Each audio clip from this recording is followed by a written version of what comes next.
If you're an Amazon FBM seller, especially in wholesale, you need to act now. New order handling limits are rolling out this week.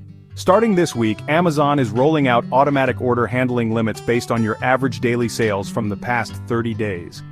Exceed these limits, and your delivery estimates will be extended by a day to avoid late shipments. But here's the kicker. Delayed shipping could make you lose the buy box, tanking your sales and reputation.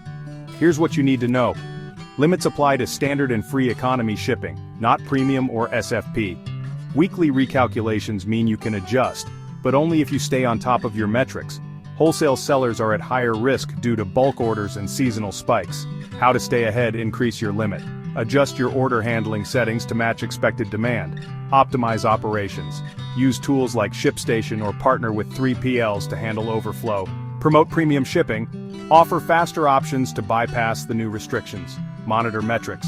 Keep an eye on late shipment rate, LSR, and other performance indicators.